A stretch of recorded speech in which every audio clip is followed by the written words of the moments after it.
Hello everyone. I hope we have been enjoying these female shirt making videos. Anyway, this is the last thing I'm doing on the dress shirt, which is to fix the collar. But before I do that, I need to check what is on the neckline of the dress shirt. And that is what I am actually measuring here. You might be wondering why I'm measuring it opened. Why didn't I just fold it into two and then I measure it? I realized that if I fold it into two, the neckline into two and measure it, it's usually smaller than the accurate measurement. So I always prefer to open the neckline and then take the measurement. However, if I want to trim anything off, I will have to fold it into two like this. So whatever I do on one side will be equal to what I do on the other side.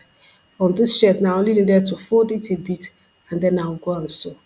Attaching the collar to the neckline of a dress shirt is very easy, especially if you have ensured that both the neckline and the collar are of the same length. I started from one edge and I'm sewing to the other edge.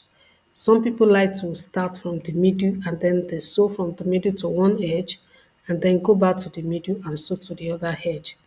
Whichever is convenient for you is fine, but I can assure you that this is one of the easiest way to sew your collar.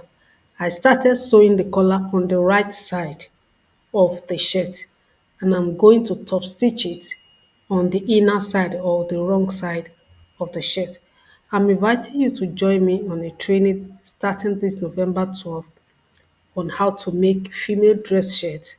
It's going to be very elaborate and I will encourage that you check my community post for the details. Ensure to like, share and subscribe to my channel. I'll see you in the next shirt that I'll be making. Bye bye.